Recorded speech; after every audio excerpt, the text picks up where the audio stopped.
So I'm excited. The day has finally come. I got my new rubber tires for my bandsaw, so hopefully I'll be able to stretch them on. Looking at it, yeah, that should go on.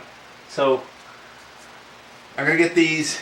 They're a little greasy, oily feeling.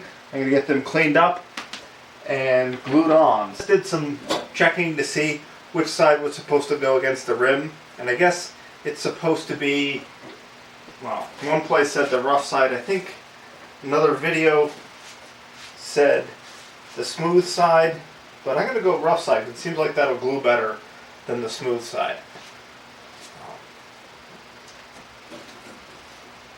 They also suggested using a block of wood and a clamp, but I've got wooden clamps, so I figure that makes just as much, if not more, sense.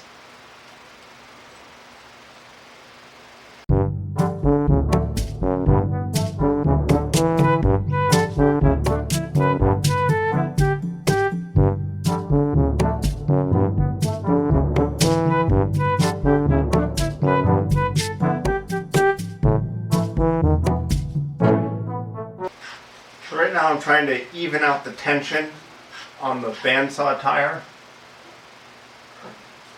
Trying to make sure that I don't have any spots which are stretched more than others.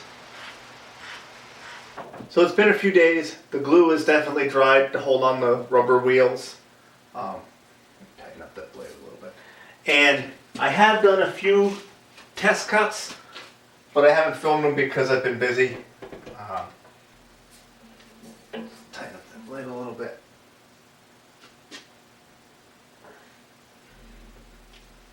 These guides seem like they work pretty decent. They probably need some adjusting since I've done very little. I've just adjusted the tracking, which gets adjusted by this doohickey.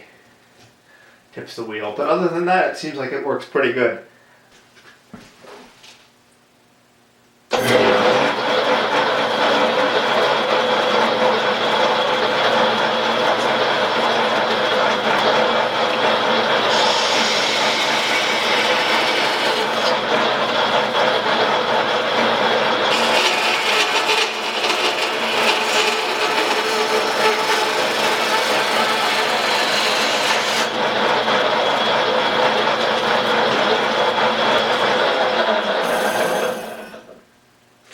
So there it is.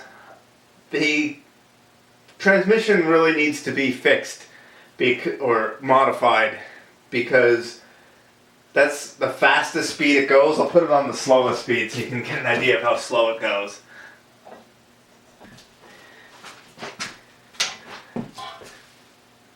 So this is the slowest speed.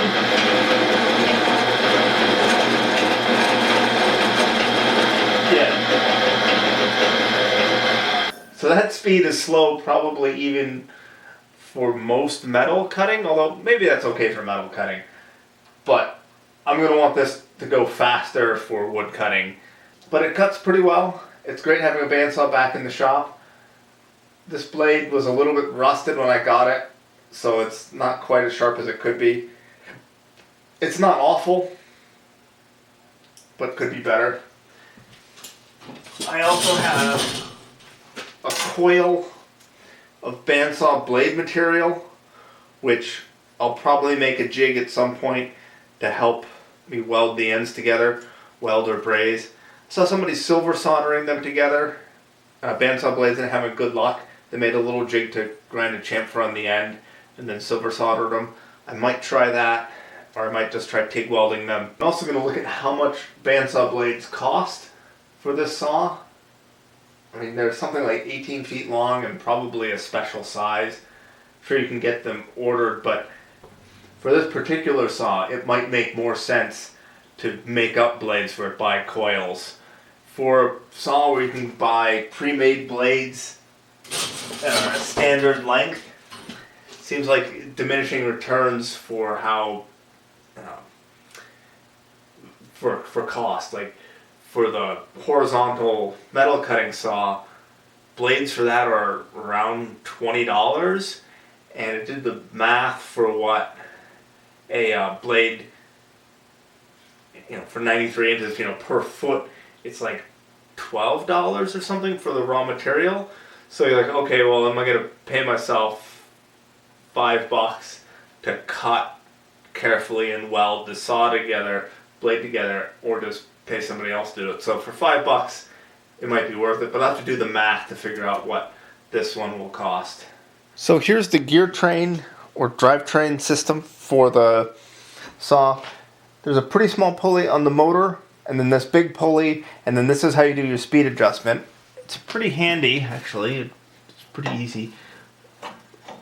But this motor sometimes hops, and then the belt comes off.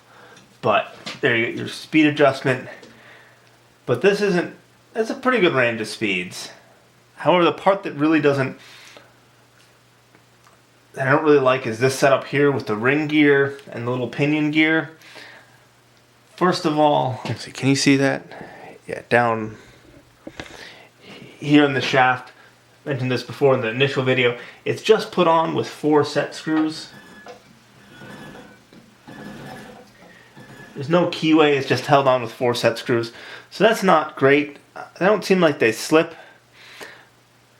But I'd rather have something better, because there's a fair amount of torque on this single shaft to spin those big wheels, so they could slip.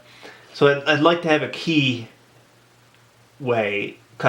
in here and put a better pulley on there. And the gears are noisy. That's probably the loudest thing about the saw is the gears. They're straight cut gears, and they're probably not made for continuous mesh, and I'm sure I don't have the fitment quite right, so they're noisy, so that's kind of annoying. So I'd like to put a different pulley set up here,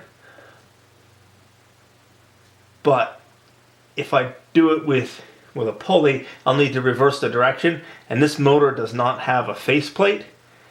I need information on how to change the wires and change the direction, and I might be able to figure it out, but I might not. The other option is if I turn this motor around, set it on the same plate or a similar one, then I can run directly into the shaft and get my speed control that way, or get my speed reduction that way. But then I'd lose this setup with the speed control. But I don't know if I need a variable speed bandsaw if I'm just cutting wood with it. I don't know how much difference it makes if I switch between hardwood and softwood or blade pitches or whatever. So I'm not sure if I need variable speed. So if somebody has a comment about whether or not having 4 different speeds, if you think that's a really valuable feature, I'll consider keeping it for this saw. If not, I might just eliminate it, because that would be a lot simpler. I can just flip this around, figure out pulley sizes to get the right RPM, and just run it direct. And I won't have to worry about this quick loosening mechanism with the floppy shaft in the middle, and I won't have to worry about, just be a lot less complicated. So let me know what your thoughts are on this gearing setup. I hope you liked this video. If you did, I'd hope you'd consider subscribing. I've got a virtually endless supply of projects I could make videos about. If there's something I can do better, or if there's a type of video you'd like to see more of, leave a comment down below,